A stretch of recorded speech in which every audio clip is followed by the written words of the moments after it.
Hey folks, it's John with KGTropicals.com, bringing you another episode of my Comment of the Week series where I comb through all of my social media accounts and select a comment that I think is worthy of addressing on video. So let's get right to this week's first comment.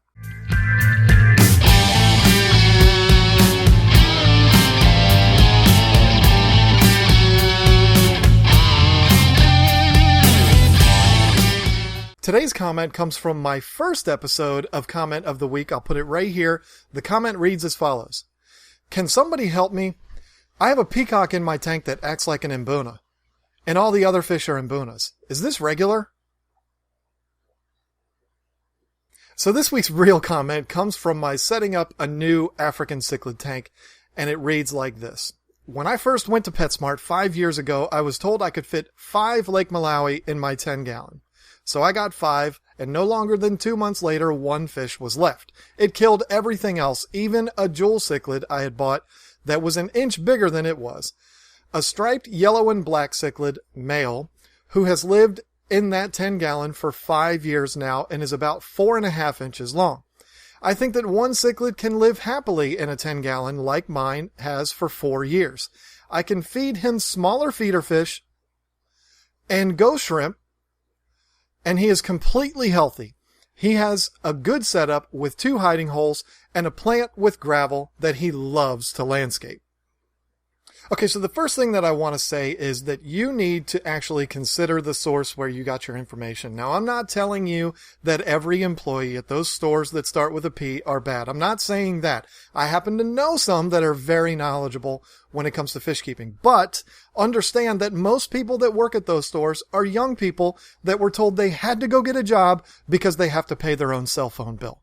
So these are not people that particularly care about what they're doing. Okay? Again, not all of them, but a lot of them.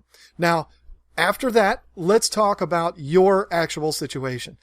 There is not an article, not a book, not a magazine, YouTube video, or forum out there that would tell you it's okay to keep any African cichlid in a 10-gallon tank. Now, I know I look like a hypocrite right now because look behind me and there's a huge row of Africans in 10-gallon tanks. These fish are for sale. They're very small, and they're not going to be in there very long. They're not going to live their lives in that tank. They're not my pets. So, and those are coming down real soon anyway. But for a fish to live their entire lifespan in a 10-gallon tank, an African cichlid that's 4.5 inches long, it's kind of unfair. I mean, it's almost like keeping a Rottweiler in a small closet. I mean, it's just not fair to do that. Will they survive? Will they live a nice life and be healthy? Sure. But are they truly happy? Probably not. Imagine if you were confined to your bedroom for your entire life. I mean, that wouldn't be all that fun. I'm sure that you're taking great care of this fish. Obviously, you are if it's 5 years old. So good for you. But you're not really going to find anybody that would tell you that that's okay. And if you go on other forums, you might get a lot of crap for that. I'm just putting it out there. Now, the couple of things that you mentioned. First of all, it sounds like you're talking about an Aratus, if you haven't figured that out yet. Yellow and black stripes, probably an Aratus. A couple of things that I actually had a problem with that you put in this comment, I kind of looked at you while I was talking, is feeding them feeder fish and ghost shrimp. Not only is this something that I don't practice because I just think that feeder fish are gross, but also for African cichlids, particularly mbunas, I wouldn't go there, my friend. These are actually herbivores, and so eating live fish is actually not going to be the most healthy thing for them. Obviously, it's not going to kill your fish. It hasn't done it yet. But I'm telling you, feeder fish, for me, they're a bad idea across the board. But for your fish in particular, I know it's fun. I know you enjoy it. You put them in there and you watch the fish chase them around. And because the fish immediately goes and eats it, you think, well, it's fine. It's not. Trust me. What is in these live feeders, not only just what they're made of, but also what could possibly be in them because the way feeder fish are bred, it's a complete nightmare. So not only are live fish bad for your fish, but I think they're all bad in general. So I don't really like it. I'm not saying it's morally bad. I'm just saying that it's something that if you saw where those fish came from, I don't think you'd want to feed them to your fish.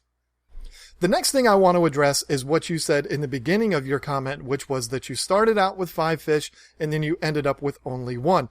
It's not only because African cichlids are aggressive, and Aratus in particular have a reputation for being very aggressive, but you have to think about the size of your tank. This is another issue with having these fish in a smaller tank. There's nowhere for the fish to run. It's very small. Imagine me and you in a room and I decide that I want to show my dominance over you. You can only run away from me for so long because it's a small room. Eventually, I'm going to catch you. So if you had a big, huge tank with all of these hiding places, which you've said you've given the fish, they have much more opportunity to get some speed and get the hell out of there before the big fish catches them. So the small tank is probably the biggest symptom of why your other 4 fish were killed. Not only are Aratus mean, but also they didn't have anywhere to go because they were stuck in that little tank. Okay, so the lessons learned here: consider the source where you're getting your information from. 10-gallon tank, yeah, the fish can survive in that tank, but is it really the right thing to do? And feeding feeders to imbunas? Please don't do that anymore. I know it's fun, but it's not the best thing for the fish. So thank you all so much for watching this episode. I hope that you've been able to get something out of it. If you want to see the video that this comment actually came from, I will put it right here so you can link straight to it. If you want to see last week's episode of Comment of the Week, first of all, why'd you miss it? But if you want to see it, click right here and I will link you straight to that. Thank you all so much for watching, and I look forward to talking to you again next week with another new comment.